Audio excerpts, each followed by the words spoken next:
boy, count me in. Conor Benn, Chris Eubank 2. We gotta have that rematch, baby. What a fight, guys. Y'all gotta go back. The Ring Magazine's posted this on their YouTube channel. You can go watch this right now for free. Pay-per-view fight for free.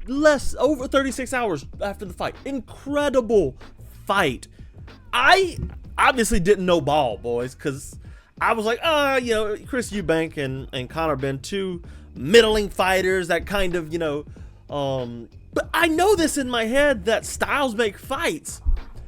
And this fight was one of those things. It's like, man, this is a really good style. Conor Benn's got this dipping, really explosive looping style. And Chris Eubank got a really good jab. This has the potential to be an all-time classic. And guess what? This delivered just like their dads did decades ago.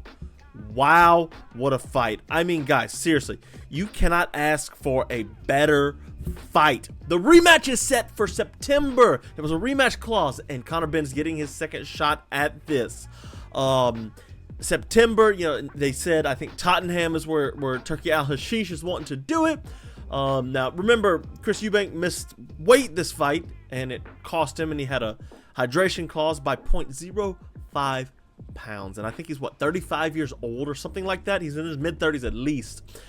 It's not going to get any easier for him, and that plays into Conor Benn's favor.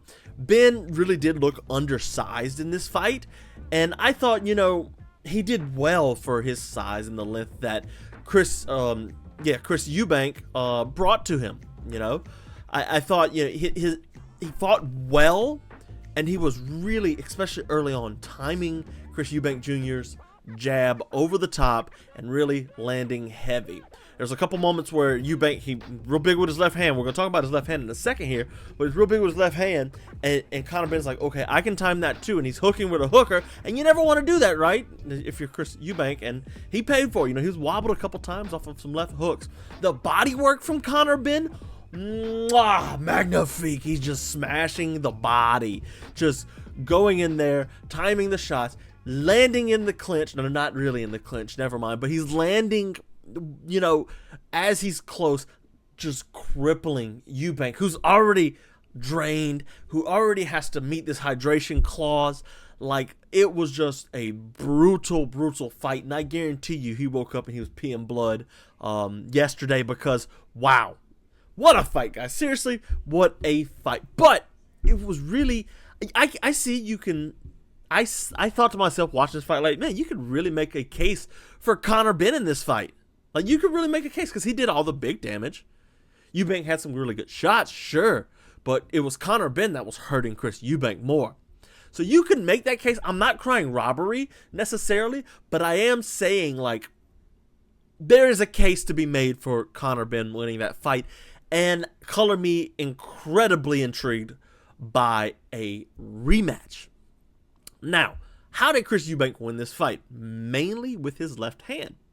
So, Chris Eubank jabbing, he's an orthodox fighter. His jab was the ultimate weapon, and it was also his biggest curse. As we mentioned, Conor Benn really did manage to, boom, time the jab. And he timed the jab well, He was coming over the top with a big right hook and landing. Eubank was trying to, push him off of him as he came in, or kind of get the elbow shoulder up. I forget what that defense is called. But, yeah, it worked sometimes, getting behind the shoulder, but he's not really a shoulder roller.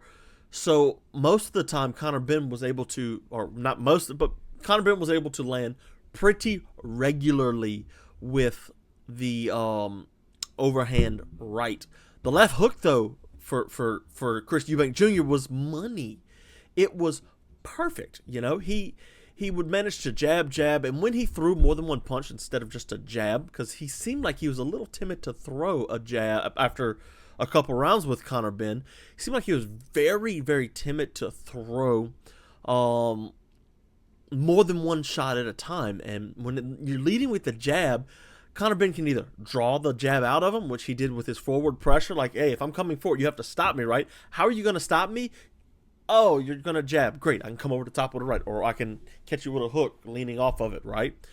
And there were several moments where that really did hurt Chris Eubank Jr. But then when he started letting his hands go, when he was more comfortable with the power of Conor Benn, when he had made his reads, he really started to get down to business, down and dirty, boys, because that left hook followed by a right straight, the jab, all of it was beautiful. The left uppercut, he led with the uppercut a couple times, and while it was Conor Benn mainly looking for the uppercut on Eubank leaning over his front foot and really putting himself in a bad spot, it was Eubank that really had more success in transition like that. His footwork was a little sloppy, a little all over the place, but I mean, that's Chris Eubank for you, you know. Conor Benn did a really good job with his footwork. I felt like he was moving well, both laterally and in and out, and he was managing to find his spots, and that's how he found, you know, the body shots, and that's how he got over the top on it. But it was really the main difference maker was Chris Eubank's left hand all night. Like, I'm talking, the left hook was money for him. It wasn't even like a heavy left hook either. It was just that slapping left hook. And Conor Benn he really did walk through them. Now, on the inside early, Conor Benn really could not get down to business because Chris Eubank was holding, and he got warned several times by the ref about this.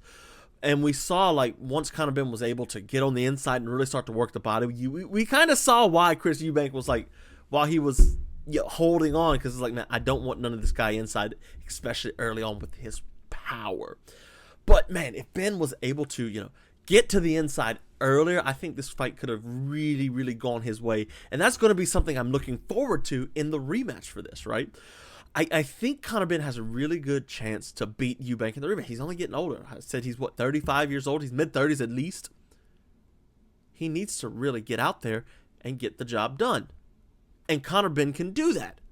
Conor Benn can go out there because he's much younger. He's 27 years old.